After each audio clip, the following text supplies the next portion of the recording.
It's time for Come and Talk It with your host, Michael Cargill, brought to you by Texas Law Shield. Over the last decade, Michael has championed and supported the rights of law-abiding Texans to own and use firearms. He is the owner of Central Texas Gun Works, a veteran of the United States Army, and has achieved national exposure in such prestigious media outlets such as Forbes Magazine, Fox Business News, CNN Money, AOL, BBC World News, Huffington Post, and the New York Times. Cargill vigorously defends lawful gun ownership in this country without regard to party politics. And now, here's Michael Cargill.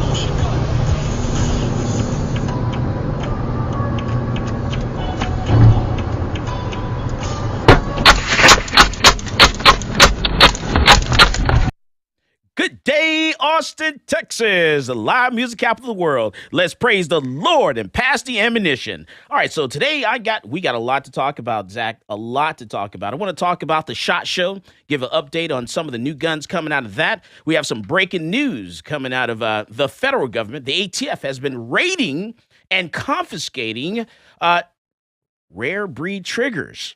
They've been taking them, yanking them. That's right, walking into dealers and confiscating their rare breed triggers. We're going to talk about that. Also, in Texas, I don't know if people know this or not, but in Austin, the Austin Police Department is having a hard time, taking any type of police report whatsoever. Even police reports that are from federal firearms licensed dealer. When a federal firearms licensed dealer is trying to report a gun stolen, we're having a hard time reporting that to our local police department. The way that works, folks, is you have to generate the report with the local police department first. The local police department then notifies the ATF. That's the way it's supposed to go, because then it generates a report number. That report number, the federal firearms license dealer puts that report number on the report that they turn in and fax in or email to the ATF. We can't send that information in unless we have a police report number from our local police agency. But the problem is, you can't get in touch with the Austin Police Department. You dial 911. Austin is one of the 5 safest big cities in the country. They say it's not a 911 issue at all. You have to call 311. So you call 311. They take the information from you. They tell you that an officer will call you back. And so, we're a business. We're open from this time to this time.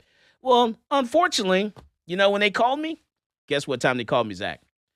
2 a.m. 10 o'clock at night, like 10, 11 o'clock at night. I'm asleep. I'm knocked out.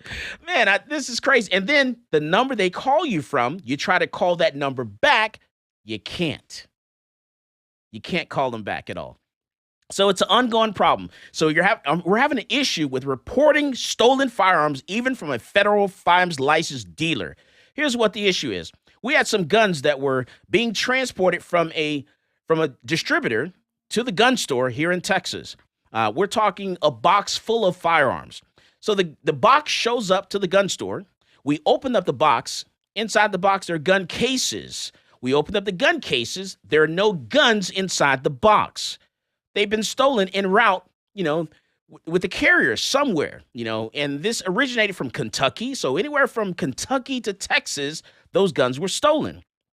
So, what I do immediately, I contact the transporting agency, their security department immediately. Say there's an issue. We need to jump on this immediately. So they jump into the act there. My hat is off to FedEx. Let me tell you, I like to call them out, but it was with FedEx. And I called them. I said, hey, we have this problem. They jumped on it immediately. Their security department is top notch. They jumped on this. They already have a person of interest already. Just that quick. But the problem is we're trying to generate, nothing can be done unless your law enforcement is involved. You got to get the police involved. So we contact the Austin Police Department to generate the report.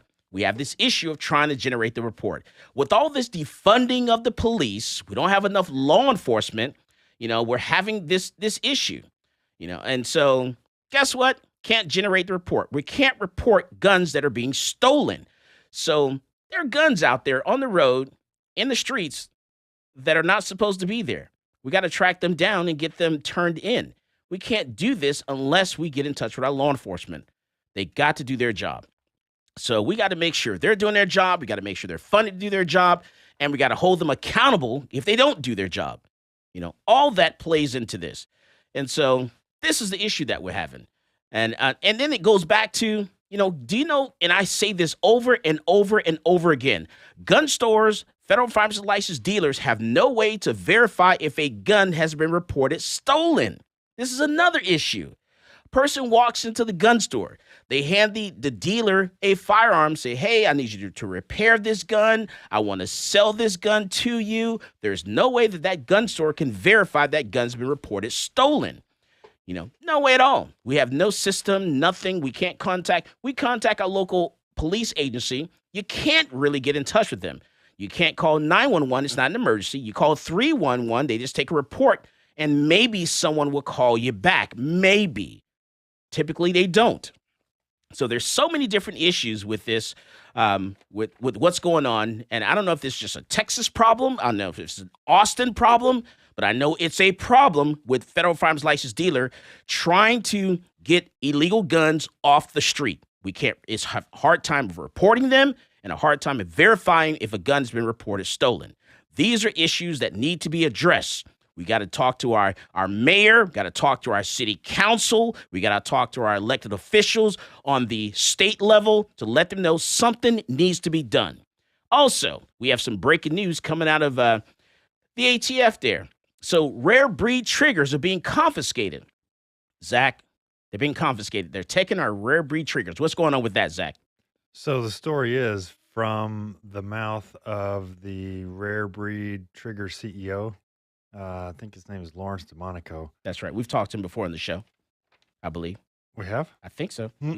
Maybe. But yeah, he put out a video basically saying in regards to that, there's basically a secret ATF memo that came out last year. Okay. And it was an internal memo that was leaked inside the ATF saying that rare breed triggers were, they were classified as machine guns, basically. Right. Without them actually being classified as machine guns. They were circulating this memo saying that these are machine guns, which are highly regulated and illegal, even though they're just a forced reset trigger, basically. And then it has come out, this CEO, I think it was 3 days ago, let out a video on YouTube where he was talking into the camera and said that there have been dealers in other states that are not quite as gun friendly that have been strong-armed by the ATF. They've come in and basically said, hey, give us those triggers. And we don't know if it is, we don't know how much pressure was put on by the ATF, if they actually seized them or if they talked these dealers into giving them up. But these dealers are losing rare breed triggers to the ATF, even without them being classified as machine guns. So if they have a weak stake that's not, that's not standing for the Second Amendment, then the ATF goes in and does whatever they want to do, like states like New York and California, Illinois, especially those states. All right, we come back. We got a video they show you of how this rare breed trigger actually works. I want you to see that, and we're also going to talk about some other things. This is Michael Cargill, and you are listening to Come and Talk It. Folks, this is Doug Man Jones. And I get my gun news from Michael Cargill at Come and Talk It.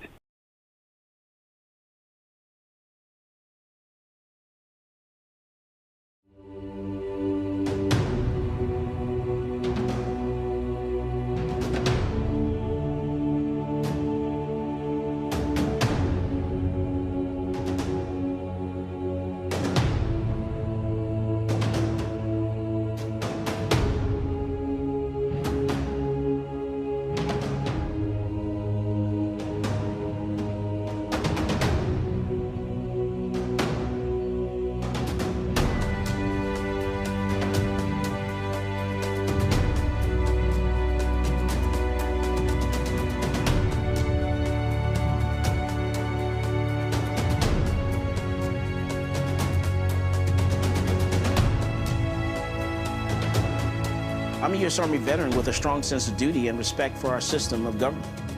After 12 years, I was honorably discharged and decided I would fulfill the American dream of entrepreneurship and open up a gun shop in Austin, Texas. At my shop, I teach people to be law-abiding and how to safely use their firearm. On page 46, going to talk about Penal Code Section 46.02. The day that ban went into effect, I went into my local ATF in Austin and turned over my bump stock because I'm a law-abiding citizen. But I wasn't going down without a legal fight. So that's why I reached out to NCLA. NCLA is representing Michael Cargill because federal agencies do not have the power to rewrite statutes. Bump stocks are not machine guns. If Congress wants to change the law and ban bump stocks, it certainly can do so.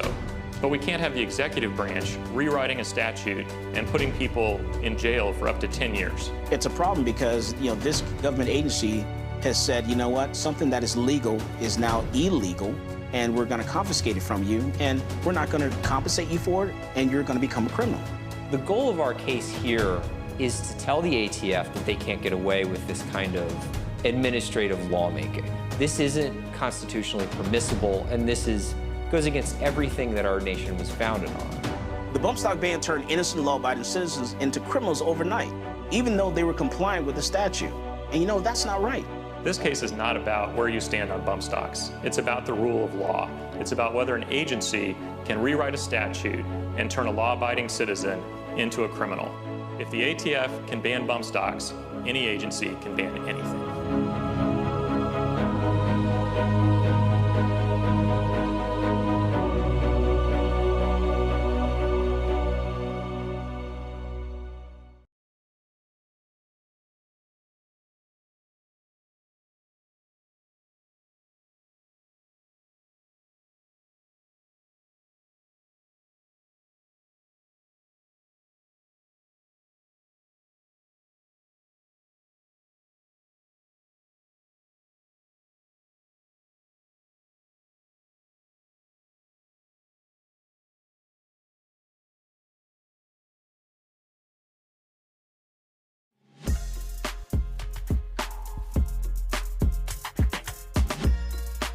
Welcome back to Come and Talk It.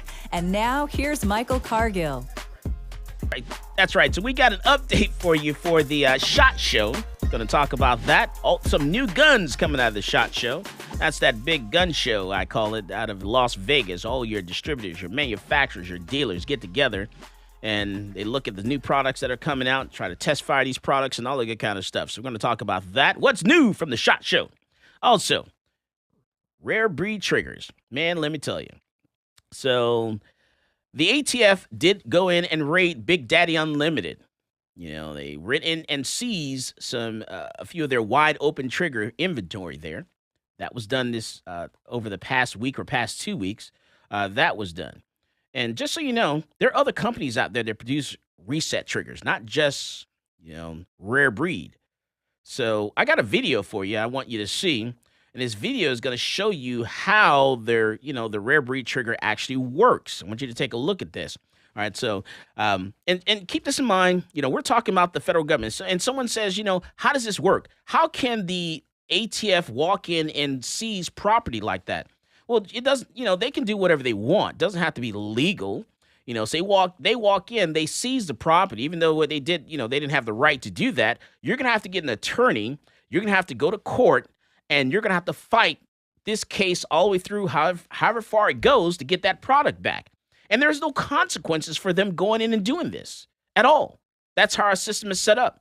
Unfortunately, there's no checks and balances there when it comes to law enforcement. They can do whatever they want. You have to get an attorney and pay those fees to get that product back or to sue them, basically, to get your stuff back.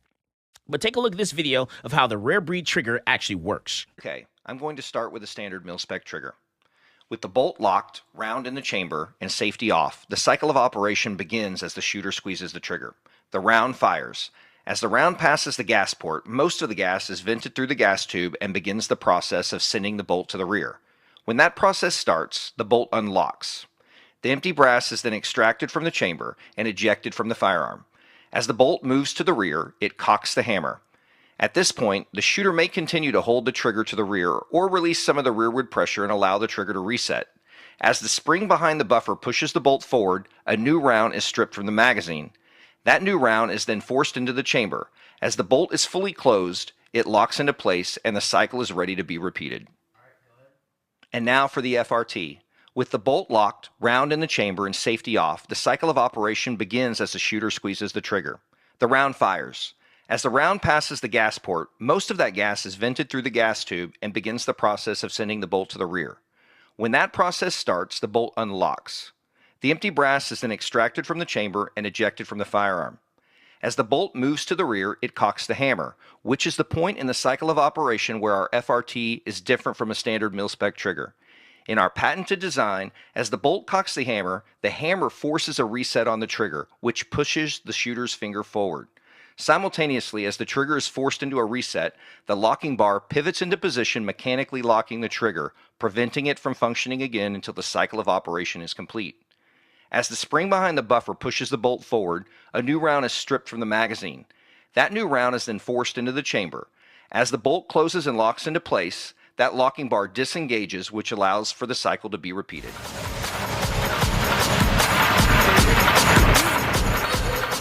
All right.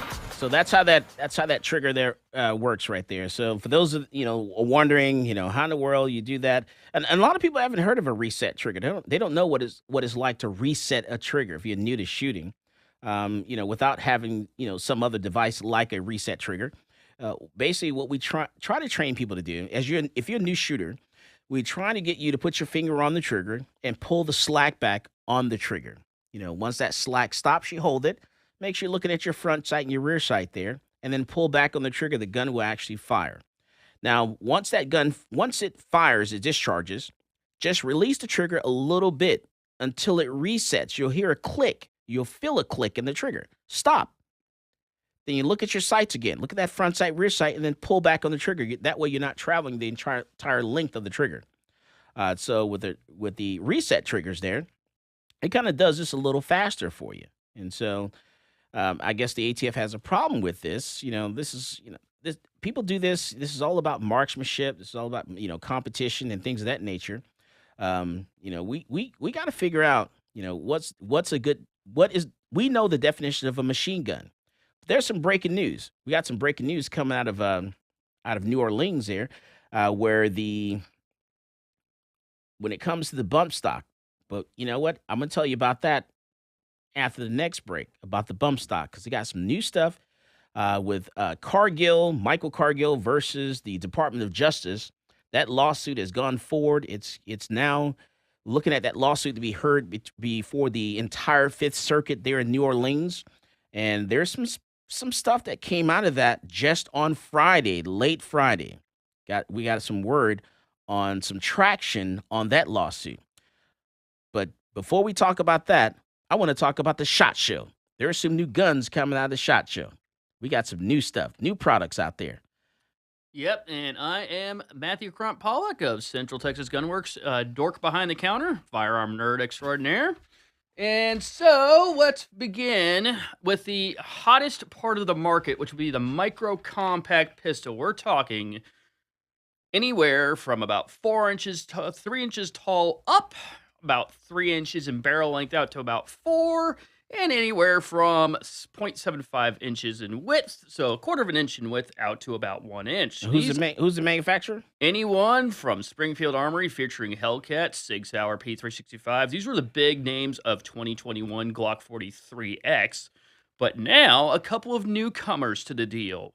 Savage Arms, typically who makes bolt-action rifles, has come out with a stance. First time since 1920.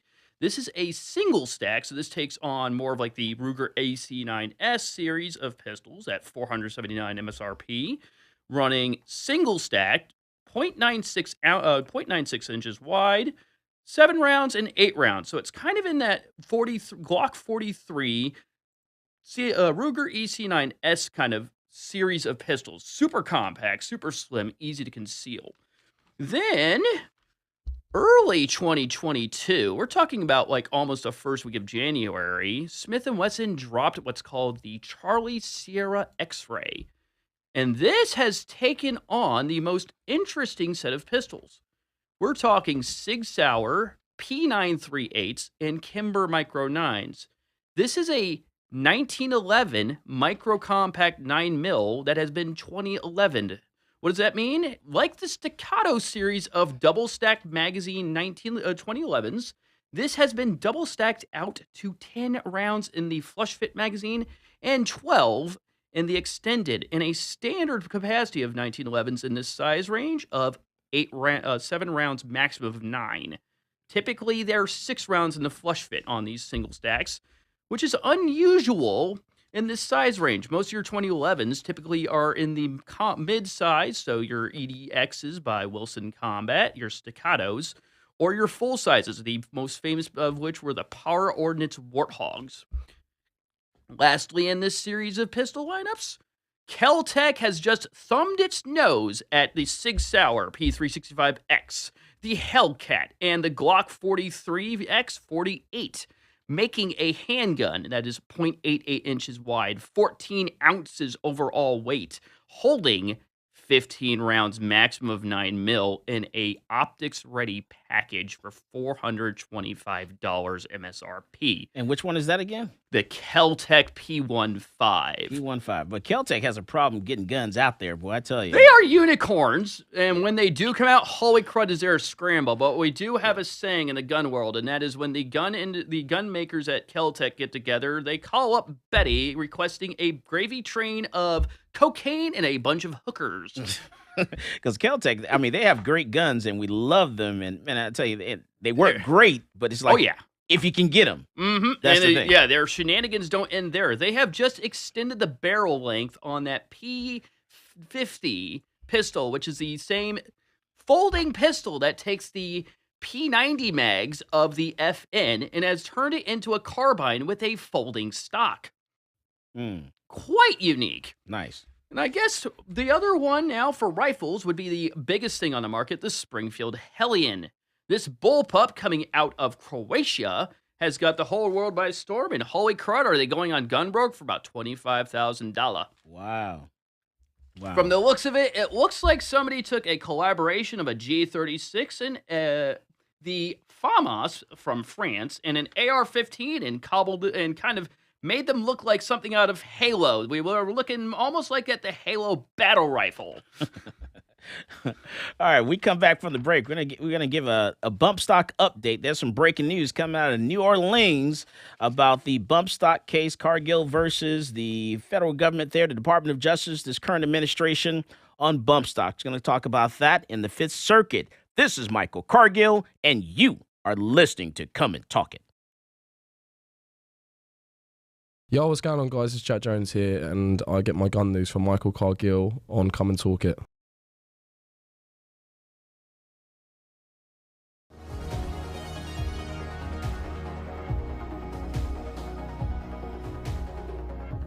Whether it's a typical traffic stop or you're just involved in a use of force incident, encounters with law enforcement can be scary and stressful. In the heat of the moment, you may inadvertently say something you don't mean or make an inconsistent statement. These are red flags for officers, and if they think you're lying or your story doesn't add up, they might arrest you and let the criminal justice system decide your fate. Police officers are trained to get information from you without making the interaction seem like a formal interrogation. But remember, from the moment an officer arrives on scene, everything you say and everything you do will be scrutinized in court. The prosecuting attorney will attempt to use anything and everything against you. So what do you say? You say, I invoke my right to remain silent, and then let your attorney interact with law enforcement on your behalf. One important note though, do not throw common sense out the window. For example, if the intruder's hiding somewhere in your house when the police arrive, or if you saw the perpetrator pitch his weapon into your backyard, quickly tell the police and then stop talking. You might ask, what about my rights? What if the police never read me my Miranda rights? Miranda rights is the common name for a collection of rights contained in the Miranda warnings, given to suspects when they're placed under arrest.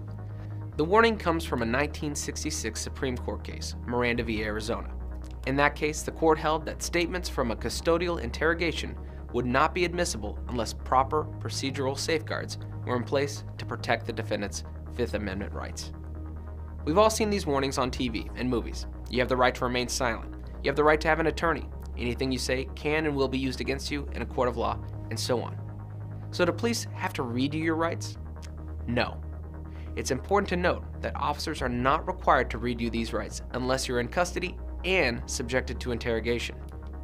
If the police show up to a crime scene and start asking you general questions and you voluntarily tell them everything that happened, those statements can be used against you regardless of the Miranda warnings because you're not in custody. If you're put in handcuffs but you say something incriminating on your own without being questioned, those statements can and will be used against you. Welcome back to Come and Talk It. And now here's Michael Cargill. That's right. So we got some more breaking news coming out of New Orleans about the bump stock lawsuit, Cargill versus the ATF, Merrick Garland there, the Department of Justice, for bump stocks for the state of Texas. So this case is before the Fifth Circuit in New Orleans. And so it's now, we're looking at this case, we're requesting this case to be heard before the entire Fifth Circuit. That's all 17 judges there. And so we want them to hear this case because the majority of those judges are actually conservative judges. So it should be heard in a positive light there, and hopes that this case will go to the Supreme Court. So let's break it down a little bit. So we're trying to, convince an appeals court to rehear a case is always a long shot, just so you know. And, and they rarely grant, rehearing more than a handful of times each year. But given the composition of the Fifth Circuit, we have some reason for optimism here. And two other appeals courts, the Sixth and the 10th Circuits, deemed the issue important enough that they voted to rehear the bump stock rule challenges that came before them. And so the other bump stock cases are proceeding apace. They're going, just as expected there. The Supreme Court is still considering the Satoria petition from, and I may be saying that right, from the 10th Circuit decision, Ephesian. It thus far has rescheduled its conference on the petition 4 times now. An indication that it is taking a careful look at the case. And, the Satoria petition will be filed in the 6th Circuit case. And the Gun Owners of America filed that one within the next, and it should be filed within the next several weeks there. Now, the parties have filed their briefs in the D.C. Circuit case and are waiting oral arguments before a 3-judge panel there. Of course, the surest way to convince the Supreme Court to hear the issue is to convince the unbunk Fifth Circuit to rule our way, and in hopes that Cargill versus the Department of Justice, get them to hear this case. And so when the Fifth Circuit hears it, because of all the, the different decisions there, it should go forward. And that, that would create a clear circuit split in that the Supreme Court would feel bound to resolve the issue. Now, the petition that I filed, the Cargill versus the Department of Justice, will now be distributed to all the Fifth Circuit judges. If at least one judge expresses interest in the petition, the Attorney General will be ordered to file a response to the petition. Now, the court will then take several months to decide whether to rehear the case. If it grants rehearing, we will have a new round of brief followed by oral arguments in New Orleans in front of the entire Fifth Circuit. Now, we did that, earlier in the week. And then that was actually on Friday morning we did that. I'm sorry, Friday morning. And before I could turn my computer off, we had something else happen. And that was, it was wild, because by Friday morning, less than an hour after we filed this petition, what happened was we got the encouraging sign from this Fifth Circuit that it entered in an order directing the federal government to respond to the petition within 10 days. The reason it is an encouraging sign is that very often courts deny rehearing petitions without bothering to ask the opposing party to file a response. My understanding is that the Fifth Circuit does not request responses unless at least one judge on the court affirmatively states that he would like a response to be filed.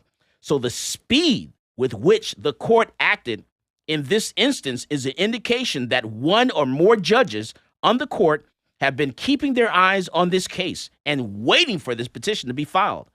And so that tells me that they're wanting this case to be heard so we can get this case dealt with, bring it to trial, in the entire Fifth Circuit, all 17 judges, and hopefully get this case to the Supreme Court, where it should be heard in a positive light, and we can make a change on our Second Amendment rights. And this is how it's done, people.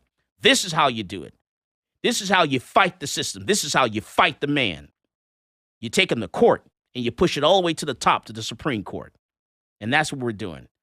Let's go back to giving you a little update on the SHOT Show and some changes and some new guns there. And one of the biggest ones is the return of a classic, John Moses Browning's 1911 Style 2, better known as the High Power. 3 companies have jumped into this. Number 1 is the Springfield Armory SA-35, MSRP of $699.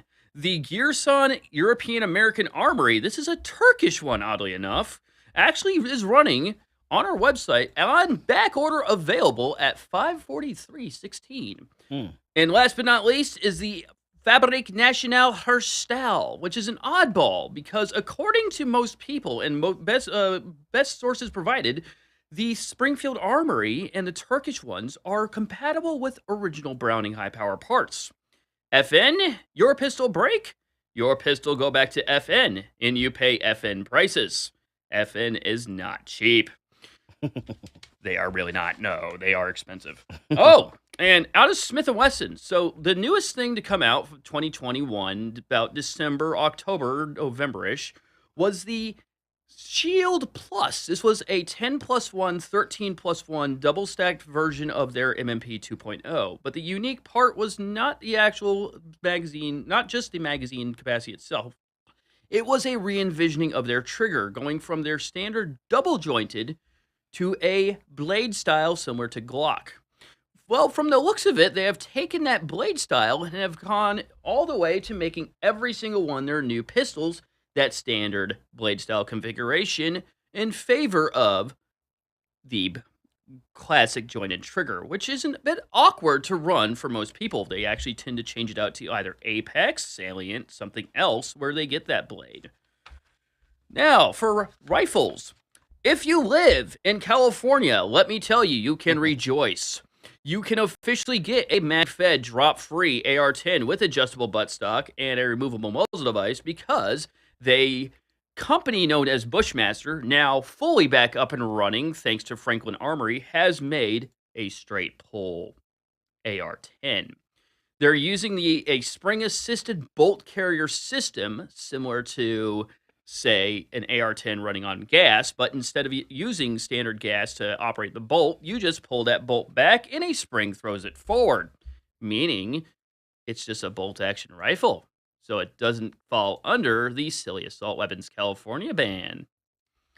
Next up, we have the Henry Lone Ranger Express, now in a 16.5-inch barrel. This is one of their more unique ones. Came back out in 2016, was kind of a niche rifle, more for the gentleman's sport. Drop-free magazine lever action, which is unique. But what they've done with this one is they brought it in for a beat-up truck gun. 16.5 inches, threaded barrel, matte finish for better versatility. 5.56 chambering. Why do you say a beat-up truck gun? Most of your guys like a little bit of a truck gun, say, for having on hand and handy in case something goes on. And this particular one fills that need. Most people like it around the 16-inch size. Longer tends to get caught up in the front seats, on the dashboard, wherever you happen to have it at the time. So this one can ride. Hopefully not the dashboard. Hopefully not, but I have seen some gooberheads do that. Probably a Florida man. Probably a Florida man. Absolutely a Florida man. Most definitely a Florida man. Definitely I could say a Florida man. Definitely a Florida man. So this is a MagFed 5.56 lever action rifle with threadable barrel, meaning you could suppress the sucker without having to go to get a barrel job done. Also comes without iron sights and full pick rail for optics. Nice. Very unique. Let's see, what other fun stuff can we throw your way? Well, it looks like M&P, once again, Smith & Wesson is taking on the Springfield Armory Saint series, by bringing out the M&P 15 Volunteer XV, which basically takes the exact same furniture as the Saint and just gives you it for a slightly less price. Probably around, I want to say, the $700, $800 range, whereas the Saint usually starts around the $900 to $1,000. Oh, wow. Even with B5 furniture. Oh, they're being nasty out there, huh? It's a catch-as-catch-can world right now with guns. I mean, how hard is it to get stuff right now? We're having to tell people 3 weeks out. Normally, it's like 1 to 2 weeks. It's hard. It's hard. Oh, getting heck certain yeah! stuff. And people. The funny thing is, people understand that. Yeah, guns may be assembled here in the U.S., but I'm telling you, some of your parts and pieces come from overseas. Mm-hmm. They don't come from here in the U.S. I literally had somebody tell me online. You know what you tell customers if they're asking where my gun is? Right. Hold on, I just got an update. The manufacturer just got the trigger. We finally got the trigger. We're still waiting for everything else, but the trigger is available. Do you want the trigger? We can offer you the trigger if you don't want the whole gun. Build it yourself. Oh, man, it's too funny. All right. Oh, another one of the interesting companies to come out with one of these micropolymer pistols that usually runs the 1911 style is Kimber. This is what they call the R7 Mako, so it takes another stab at the Hellcat 365 Glock 43X48 run, running 11-round flush-fit mags, 13-round extended, and a kind of a unique enclosed, shall we say, ejection port. So the entire ejection port is closed off. Instead of it being an open top like most of your pistols, this one's closed, meaning you don't have to worry about cutting the optic as high. So you can actually run this optics ready without any kind of modification to your sights because you can drop the optics plate lower. Oh, okay. And you know what? Let me go to the phone lines. And by the way, our call-in number is 512-643-5483. That's 512-643-5483.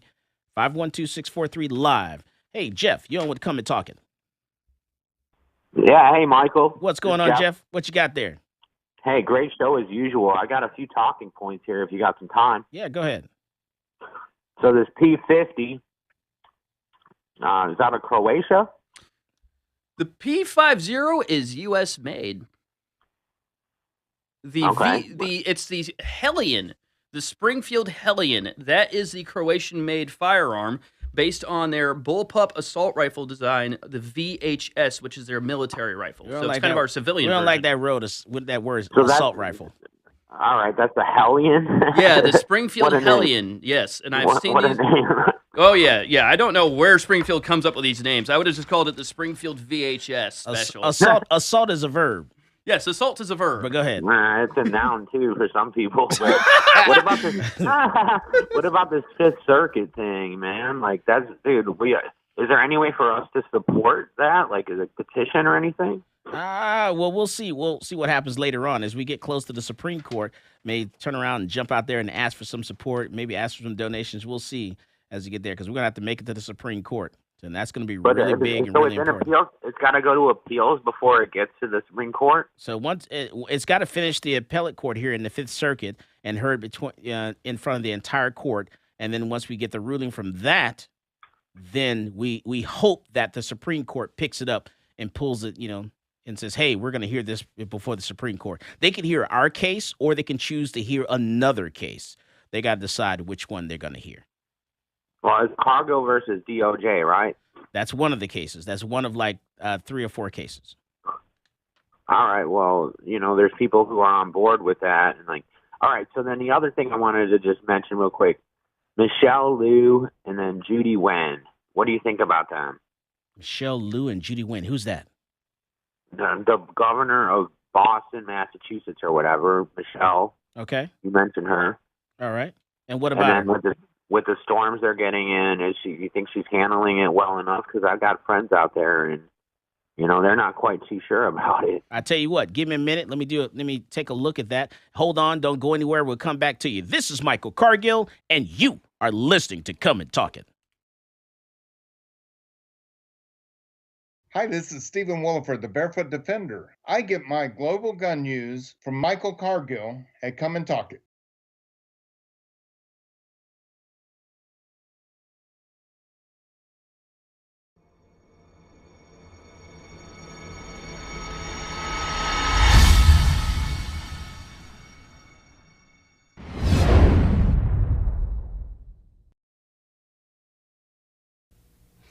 Hello, my name is Edwin Walker. I'm an independent program attorney with Texas Law Shield.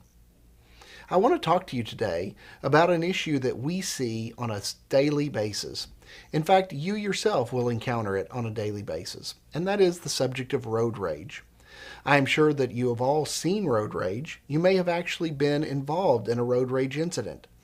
Now, if you're a responsible gun owner, I'm going to give you a few words of advice on how to react when you find yourself in one of these unfortunate road rage incidents.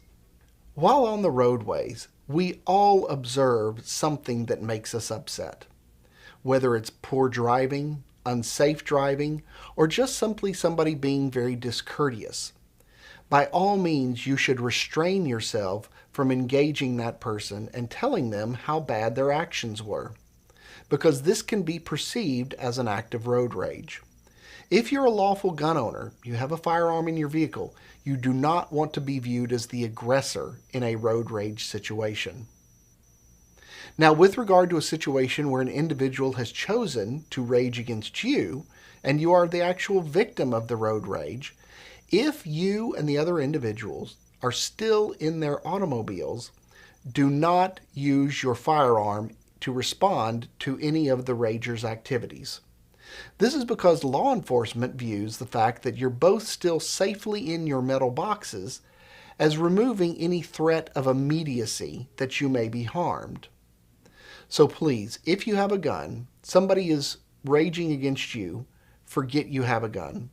Don't display it, don't brandish it, don't show it, don't point it, and for God's sake, don't fire it.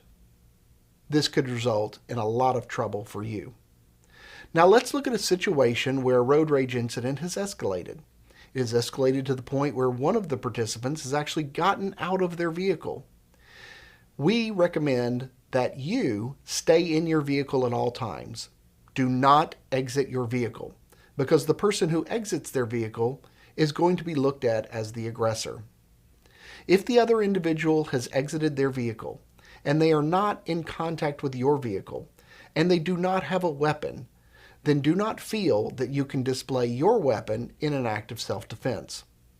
People are allowed to just simply stand there and scream at you, scream whatever they want. Until they make a demonstrative effort to try to harm you, there is no immediate threat that would justify displaying or shooting or brandishing your firearm. Now, in the event that the person shows their own weapon, in particular a firearm, the existence of their weapon would give... Welcome back to Come and Talk It. And now here's Michael Cargill. All right, so we're back, and Jeff asked us about the snowstorm there in the Northeast that's taking place right now as we speak. You know, it's supposed to get 18 to 24 inches with winds as high as 40 to 50 miles an hour. Well, man, it's going to be a big, huge snowstorm. As long as they don't keep me from walking outside with my flamethrower, I'm fine. If she stops me from going outside with my flamethrower, then we got a problem. So that's my thoughts on that, Jeff, because I need my flamethrower. You know what I'm saying? Fair enough. Yeah, they need some flames to melt the snow. They got like 18 inches of it already, and they're buried in. My friends are all hunkered in over there in Boston. Because I'm an alpha dog. I need to come out there with my flamethrower, and I can take care of business right now. I'm telling you now. What about that volunteer? What about that volunteer XP? I know I'm being kind of divergent here, but that volunteer XP. You're all over the place, but we got you. I got you. Go ahead. The way that works is it's basically, from the looks of it, is it's an MMP 15 optics ready package, but done up in B5 weapon systems furniture, which is pretty much what all the Saints are. So it's a budget. I would say it's a budget friendly Saint build. And you'd recommend it or what? I mean, To me, the MMP is one of my most top-selling rifle platforms, next to the Ruger 5.56. So if I were on a budget and it's not one of those custom builds where I'm trying to make something. Who isn't on a budget, Michael? Who isn't on a budget? I mean, every single day I'm at this store and there's nobody else around. I am looking at guns going, do I buy ramen this week? Do I buy that gun? Do I buy ramen this week? Do I make Mike mad? Ramen noodles or AR. What about this Turkish one for $5.43 that you mentioned? Oh, this would be the Gearson European American Armories version of the high power called the MCP-35. So this is a high power clone made in Turkey, which I have to say, according to according to most people, well, the gun is cheap. The gun is inexpensive. But it's a good gun. Yeah, Yes. I don't know what is is the right word. Yeah, but I don't know. I've got some really good friends in Turkey, and I mean, I know they know what they're doing. yeah, They know no. their way around the road. So I wouldn't call it cheap. Exactly. But I call it's a great gun. Yeah, very good gun. Yeah, most people I know tend to say Turkish guns are cheap. No, I call them high value, low budget. There you go. Holy crud! I don't know what it is about the Turks. They know they know how to make stuff inexpensive, and they know how to make it work. Yeah. Nice. Yowza. You're always fair, man. So we appreciate that, man. I don't need to take up too much of your time. Good. And you want to get a 22? What kind of 22 you looking at? Well, spit it out. The AR. I'm your gun therapist. You can talk to me.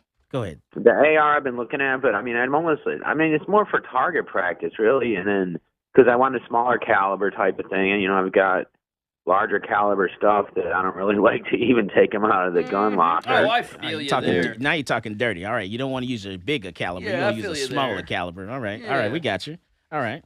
So, for target practice, that revolver, I got to get more used to being handy with the revolver. So, I kind of like that idea, actually, on a 22. Yeah, the revolver's going to be a little different because you got to get used to that front sight there because people, tend to shoot a little high with a revolver. Yeah, the whole thing is that rear trench sight throws everybody off. They're used to a high kind of back sight. I don't need any blowback. I don't need any blowback, man. No, you're good. It's all in how to hold it. Yeah. It's all in how to hold it. That's all. Yeah.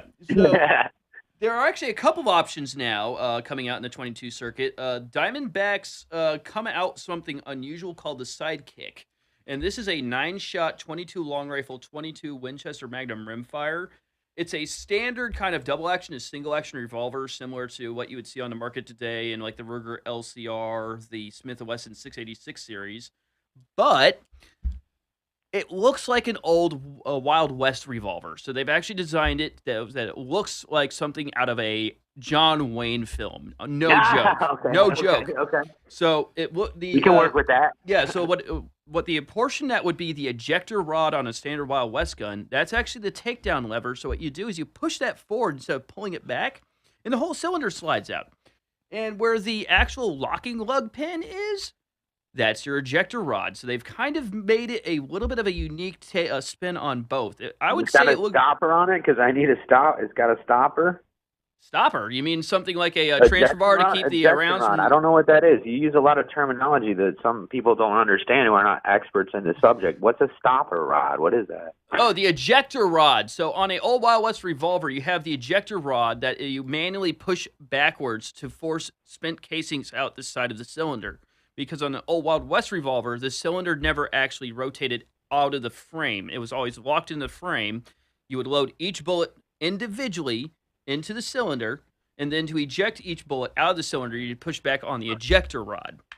So on this one here, the ejector rod is actually the locking lug pin that holds the crane in place. The crane is what holds the cylinder. So that crane is held in place by the ejector, by what looks like the ejector rod, which is actually the locking lug pin. So when you move that out of the way... An erection rod? I'll call it an erection rod. So, yeah, the locking lug pin, hold on now. Keep it together. Yeah, you push that forward, so now the crane swings out like a standard revolver. So this now has more of the looks and feel of like a Colt Python.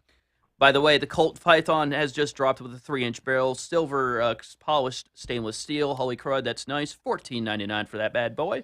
But back to this Sidekick. So now you have this swing-out revolver that resembles something out of the Wild West. I'd almost say it looks like a Firefly revolver from that TV show that Joss Whedon did oh so well. Chips. Whatever that was called. Chirps. That California show? Oh, Chips. Chips. Yeah. Chips.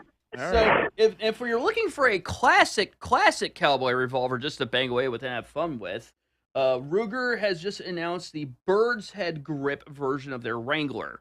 Bird's Head grips are a little bit different. It's kind of like the Raptor grip or that Shockwave grip on the Mossberg 590 Shockwave / say Remington TAC 14 or the newest, craziest thing to come out of Russia, the Kalashnikov USA Chaos Saiga series, which is a 14.5-inch barrel, Raptor gripped, magazine-fed, gas-operated shotty. Holy crud, yes, please. But this little guy is a 3.75-inch barrel, bird's head gripped, going for about $279 MSRP. So we should see that actually street value. I want to say about, what would you think, Mike? Maybe about 50 to $100 less than that. Oh, yeah. Oh, probably yeah. around that? Oh, absolutely. Yeah, so about 179, 199-ish on the street value online. Of course, showroom price will always be a little bit more because we got to pay the insurance and the overhead. Of course, that's every single place you go to. Computers, cars, heck, HEB sells their Hot Wheels for about $1.35. I can get those on Amazon for 50 cents. All right, man. I tell you what. Thank you, Jeff. I appreciate the phone call there. Thanks, Michael. Talk to you soon, man. Great show. Absolutely. Great show. All right. All right. So I want to talk about, well, we do have another guest here in the studio here. What do you think about the bump stocks? Man, I don't think they should be taking them. They haven't been reclassified at all. I don't think that they even break any laws. From the way you guys described the mechanism, it sounds like it's just faster semi-automatic. My name is Michael Reister, by the way. I served in the military for about 2.5 years, and I worked at a maximum security state prison for about a year after that. Now I do DJ work here in Austin. Live here in Austin, Texas, and I'm a local.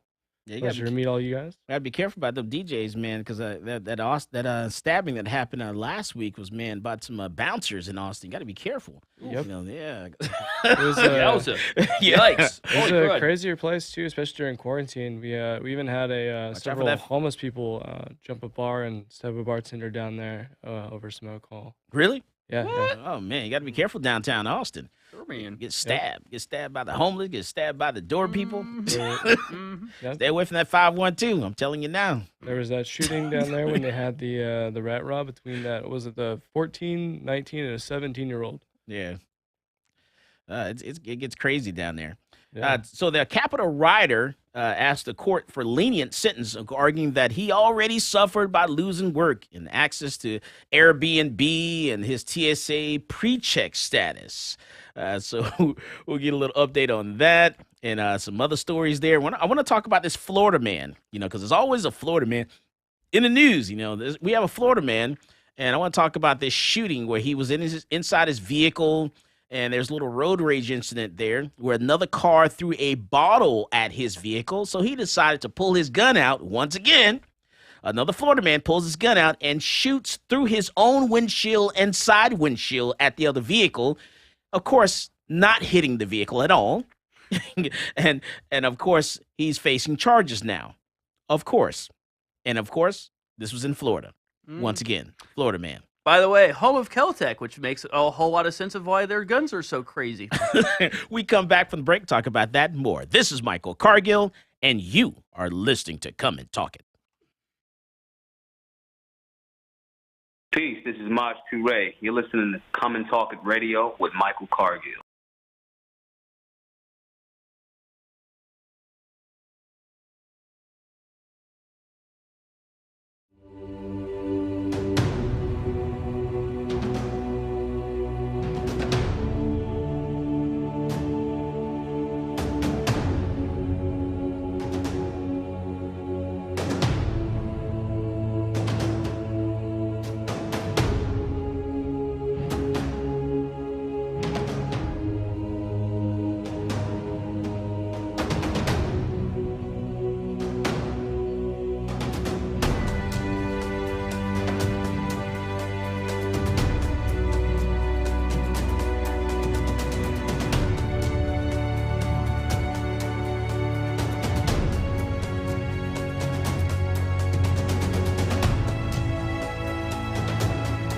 I'm a U.S. Army veteran with a strong sense of duty and respect for our system of government.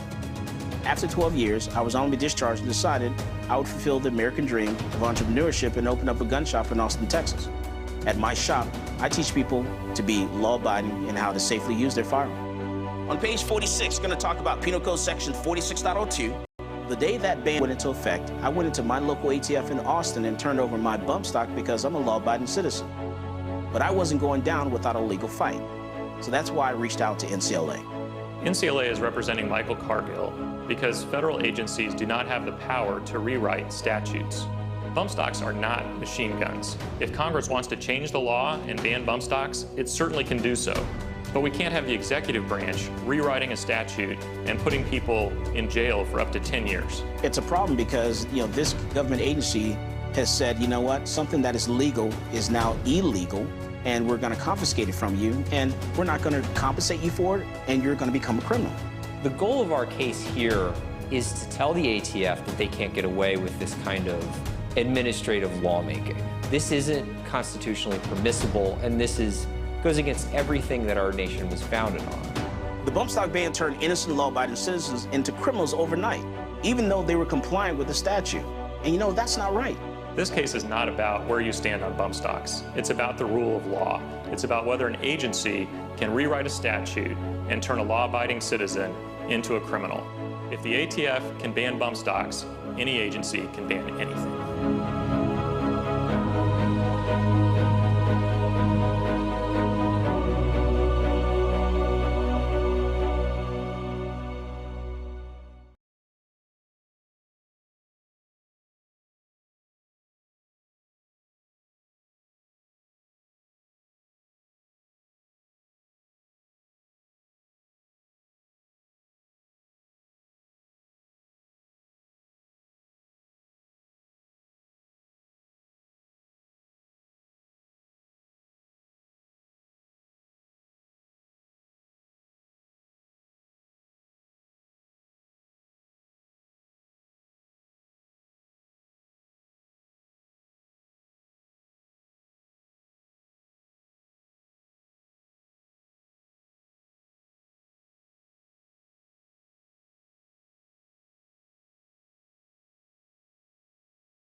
Welcome back to Come and Talk It.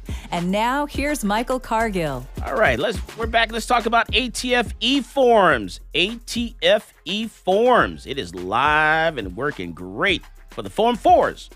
So for years, we've been waiting for this. We've been waiting to be able to file the Form 4s for a suppressor, a machine gun with the ATF electronically, so that way it can be processed faster, And, you walk into the gun store, you want to buy yourself a firearm. You're going to fill out a firearms transaction record. The gun store is going to contact the NICS. They're going to either say proceed, delay, or deny. They say proceed, out you go with the gun. They delay you. They will delay you 3 business days. Deny, that means you lied on the form. That's how that works. And so it's the same background check process pretty much if you want to get a suppressor. But there's an extra step in there. Suppressors, machine guns, are registered with the federal government. So we have to fill out some extra paperwork there. We have to take a photo of yourself, some fingerprints. We have to fill out some paperwork, a Form 4, and pay a $200 tax and send that paperwork into the ATF there. And once they approve you, they register that item, and then they send us a tax stamp, and then you can come into the gun store and pick that item up. Well, now we have ATF eForms, make it a lot easier. And I'm here to tell you, we are the first gun store we're able to submit all of our ATF eForms, a little less than 50 forms, 50 customers, submit them to the ATF, within 1 week, or actually less than a week. We did it within like 3 or 4 days. We submitted our forms and got it done. A lot of gun stores are having a problem with this because, a lot of people just having a hard time working the computer, working with the ATF system. A lot of them didn't have the a username or ID set up in the eForms website and the ATF website there. And so, man, we jumped in. We got our credentials already. Once it went live and we were able to have access to the eForms, man, we submitted our forms and we got it done within 3 or 4 days. The hardest thing was contacting customers and getting with the customer and having them either in the store or on the phone so we can submit the form. And that was the hard part. But once we were able to do that, man, we got it done. And our customers are all their eForms are submitted. And now we're hoping that we can get those tax stamps back in 90 days. Yep. Yeah. 90 days. Oh, yeah, 90 days. And normally what would happen, or still is happening to this day, is we have an order on hand with a suppressor. Suppressor's already in our shop, but I get the phone call. Is my suppressor ready to be picked up? No, not yet. Still waiting on that tax stamp. But it's been 4 months. I'm sorry. Just keep on waiting, sir or madam. We're still waiting for the Fed, and you know what the Fed means. Flop them every day. Yeah. So man, the ATF eForms, we'll see what happens. I don't know what's going to happen after this process. I don't know if the dealer gets it. I know the dealer's going to get an email because we've filed the Form 3s before, so we get an email for the Form 3. We print that out, and we use that. So I'm assuming that we're probably going to get an email for the Form 4, and we'll probably print that out, and I'm sure that the customer will get notified as well through their email. So, and they'll be able to walk into the gun store and pick their item up because now it's registered, and they can pick it up and walk out with their suppressor or their machine gun or SBR. Or SBS, or if you're really crazy, your grenade launcher. That's right. Any other weapon. AOW. That's right. An AOW. All right, so, yeah, and I'm excited about this. So 90 days. This is really good. So we'll see what happens because it really shouldn't take them that long to process this. We're talking, they really... we submit the information. They really can do it in a day or two. They should be able to do it in a day. I swear what they're doing is they're playing paddleball in the back room, or they're hacking into the CCTVs and watching everybody betting on who gets irritated first. Yeah. Are you going to try any of that, Zach? Get yourself a suppressor? I'm good. Thanks. You're good? You're like, you don't want to be in the system? I actually want to try it. Yeah. I mean, I have a rifle at home that's got that Surefire War Comp on there, and I still want to try that sucker out because holy crud, does that thing just look so much wrong without that big honking can on the end? Come on, Zach, why not? How about you just get one? Come on, Zach, why not? How many do you have?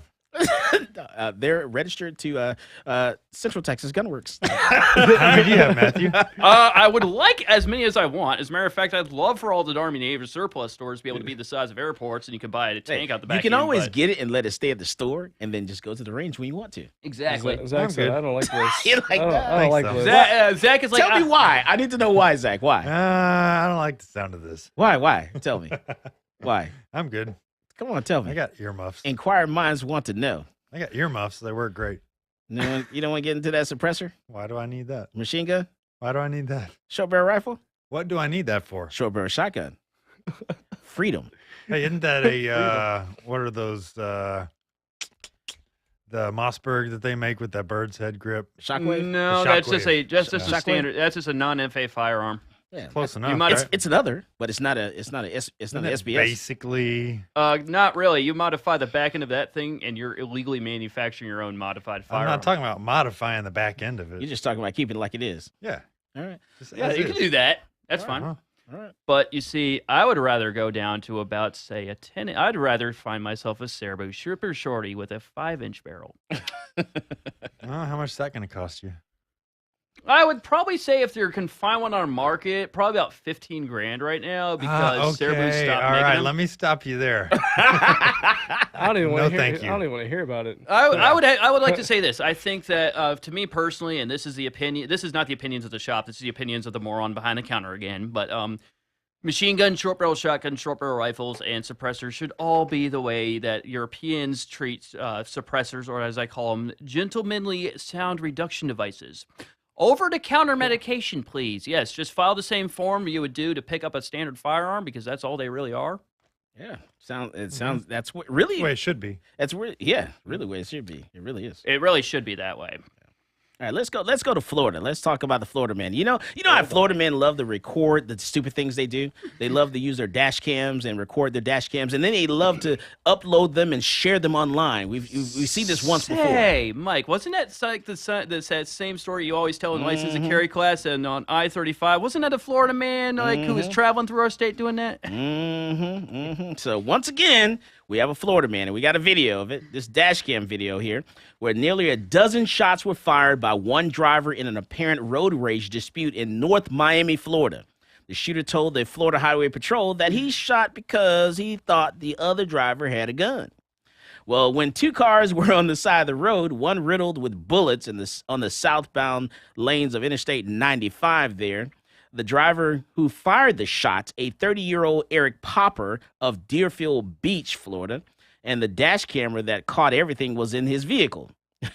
So the chilling dash camera video shows provided to everyone in the world to see. It shows that the moments leading up to the incident and the shooting itself where Popper, Mr. Eric Popper there, actually shoots bullet holes through his own car window, his driver's side window, and his dash.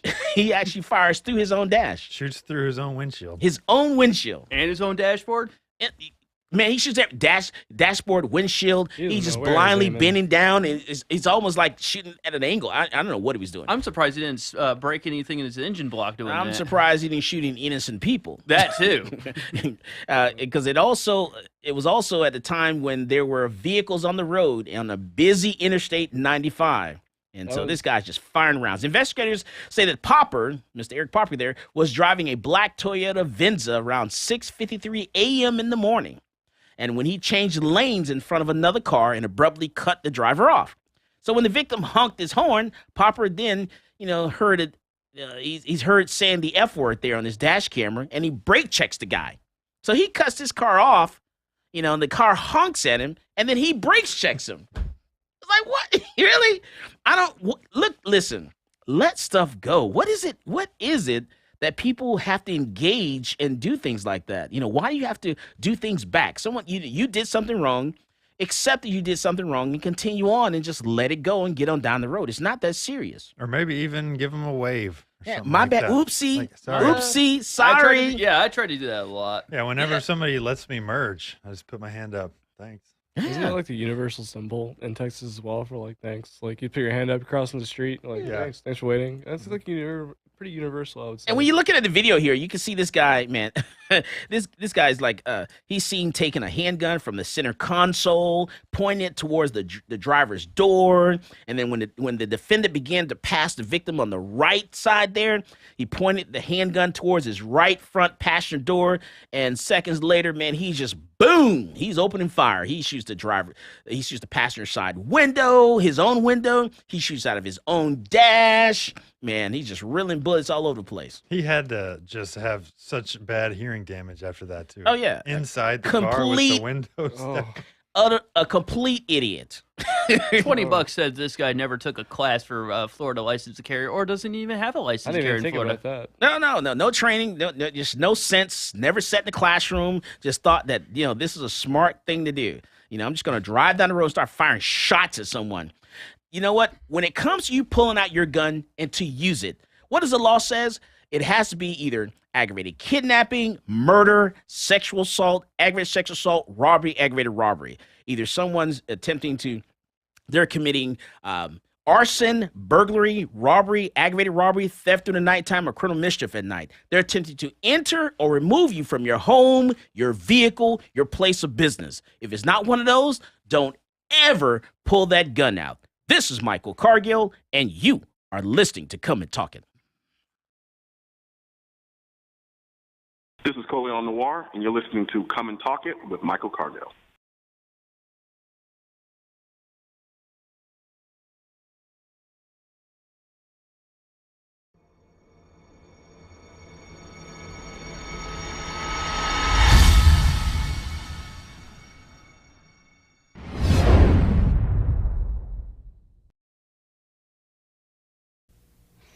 Hello, my name is Edwin Walker. I'm an independent program attorney with Texas Law Shield. I want to talk to you today about an issue that we see on a daily basis. In fact, you yourself will encounter it on a daily basis, and that is the subject of road rage.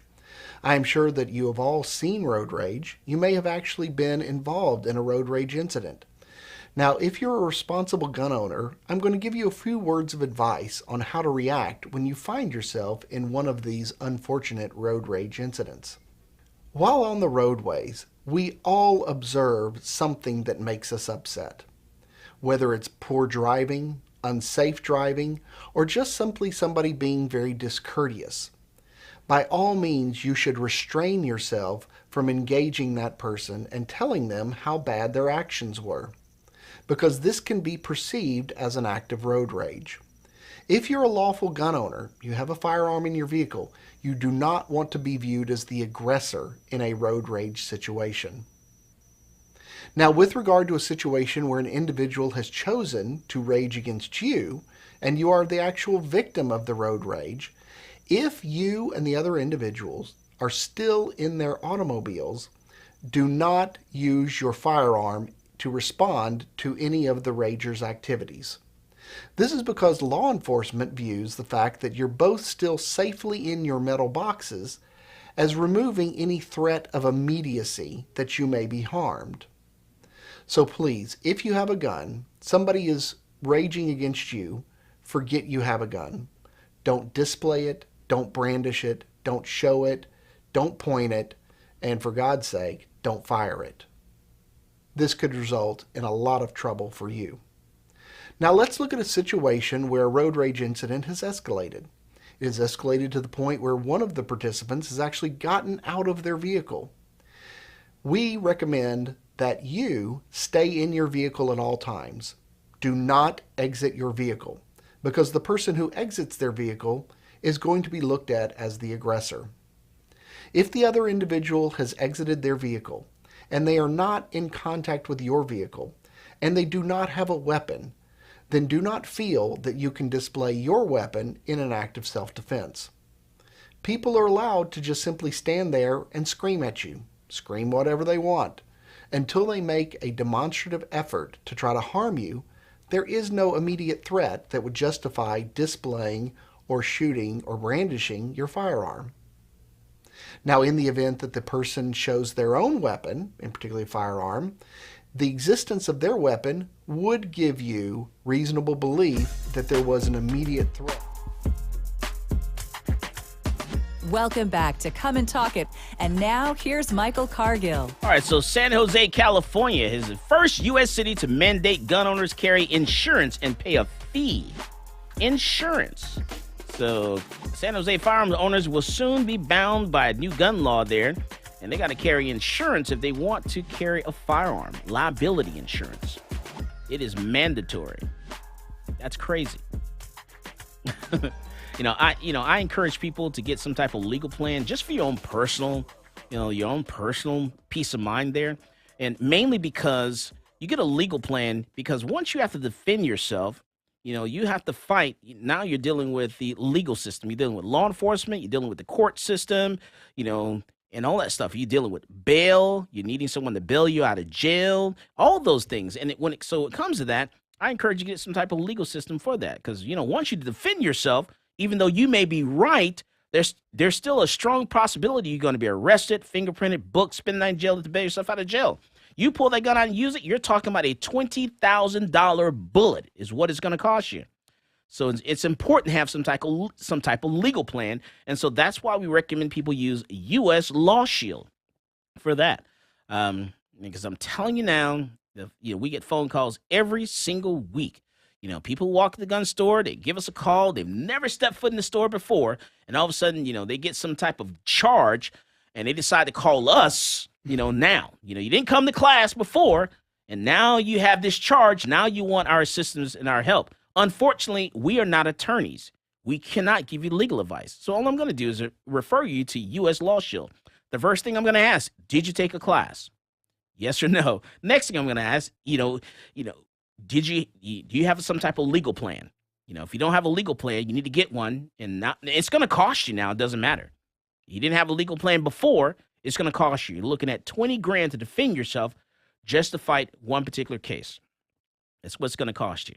So, educate yourself there. You're going to carry a gun? Absolutely. Everyone has a right to carry a gun, but you got to deal with that legal system also. Out of D.C. there, Capitol rioter asked court for lenient sentence, arguing that he already suffered by losing work, access to Airbnb, and his TSA pre-check status. So a Capitol riot defendant claims he was barred from Airbnb and Lyft and lost his TSA pre-check pass after his arrest, according to a legal filing. Justin McAuliffe pleaded guilty to misdemeanor charge of parading, picketing, or demonstrating inside Capitol grounds in November of last year. He is due to be sentenced, sometime really soon here. In an informal request to the court for leniency, his lawyers described how the plea has already disrupted his life as an accountant living in Belmore, Long Island. McAuliffe lost clients, an investment partnership, the request said. He was also, per the document, also banned from working as a Lyft driver and using an Airbnb, and also lost his TSA pre-check pass. Once you get off that list, you lose that. There's no system to get back on. So you may lose it forever because they don't necessarily have to put you back on, let you back on that. It's crazy. Ouch. Yeah, it hurts. Yeah, you can petition, but there's no guarantee. Yeah, once you get on that list, boy, it's kind of hard. Price you pay, freedom. Freedom, price you pay. You're going to learn today, let me tell you. Well, I tell you, history always repeats itself. Take that 3-hour IKEA trip through the airport. You say, what is it? Take that 3-hour IKEA trip through the airport, both gates. Oh man, what else we got out of the SHOT Show? Oh, what did we cover? So this is actually a unique one. So I'm gonna tell you a little story, and we're gonna start back in the early '60s, '70s. Were you born back then? No, I wish I kind of was, because they had some really cool stuff. And one of those cool things was the Czechoslovakian-made CZ, or this was actually not the CZ. This was a Victor Zulu 61 Scorpion. Not the C that we know of as the Evo 3S1. This was Scorpion with a K. And what this thing was a tanker's pistol. More actually, a tanker's machine pistol chambered specifically in .32 caliber ACP, or known as 7.65 Browning Short. Well, a new Czechoslovakian weapon systems, Czech weapon systems has brought that sucker back and has revamped the puppy. Now sporting a striker-fired system, full-on Picatinny rail, and a 4.75-inch barrel, it actually accepts Glock mags. Yes, please. I will absolutely happily sell my soul to anybody willing to give me $2,500 so I can pick one up. No, just kidding. I'll work for that. What else you got that? So, Winchester Arms recently teamed up with a Turkish company to make a kind of a 1022, I would say, competitor that actually accepts 1022s. That's 1022 magazines called the Wildcat. And now they've come out with a bolt-action example that directly takes aim, say, at the 457 series of CZ rifles and the Savage Rimfire series, still utilizing that 1022 magazine, but in bolt-action form. Hey, it's called the... Tom, go ahead. It's called the Winchester Arms Expert. Now, Thomas says he wants to get an M777. What is an M777? M777 is a 1 to 7 crude military-grade howitzer. Good luck. I would not know if the federal government would even approve you ownership. They do approve for ownership of tanks and planes, but holy crud, does that take almost 5 years? And you better have a schnot ton of money. By a schnot ton of money, we're probably talking about $150 million to $2 billion.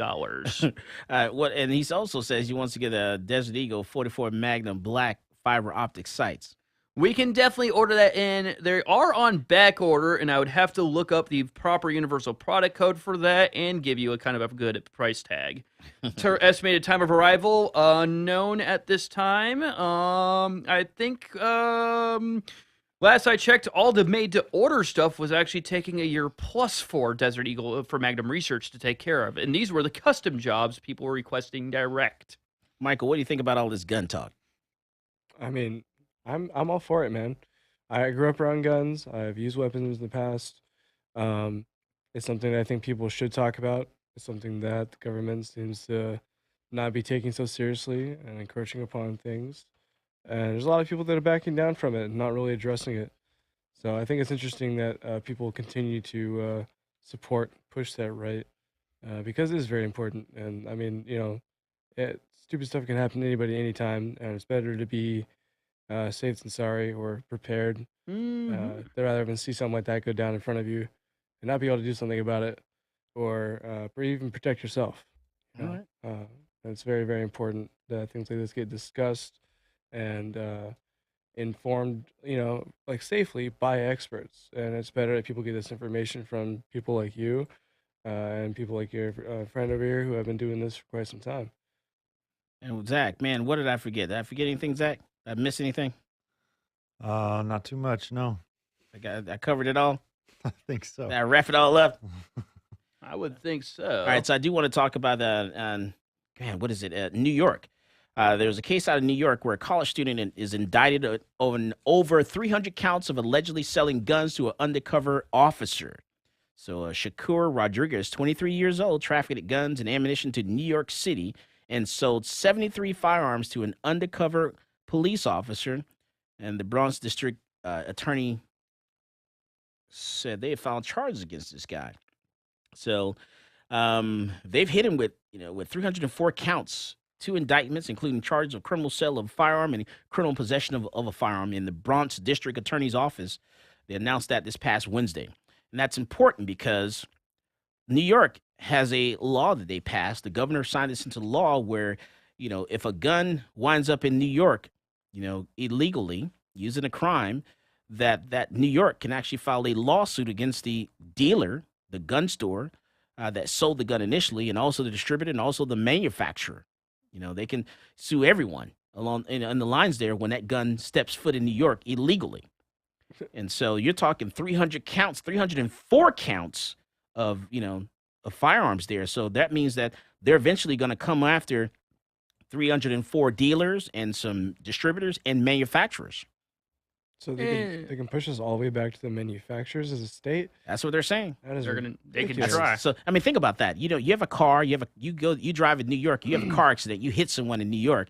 Do you imagine them suing the car dealership and the car manufacturer because you hit someone in New York? Yeah. In that They accident? have no control over where that car is going. Yeah, That is no, it's like- someone else's private property. It was like that. Those 2 officers that got shot. The gun in question that was used was stolen out of Maryland. Mm. Yeah, this isn't about lives. This isn't about cars. It is about guns. Yeah, And I guarantee it's about taking your firearms. That's why even in Texas, you can't even. It's hard for us to report guns that have been stolen. And I will probably guess this: they've already let the guy go on bail. Most likely. It's not about saving lives. It's not about safety. It's all about coming after your guns and getting your guns and shutting down the gun stores and shutting down the manufacturers. That's what it's all about. Because, it's hard for gun stores to report guns that are stolen in Texas. It's hard for gun stores to verify guns have been reported stolen in Texas. It's even hard to verify if a firearm has been illegally modified and tried to be given as a private sale. Yeah. So, but we all can, hey, it all turns up on us, and in the end, we're going to be the ones that are responsible. We have to fight all this stuff to court, including fighting the state of New York against this. As always, more guns equals less crime. You go out there and you buy yourself a gun. You've been listening to Come and Talk It with Michael Cargill.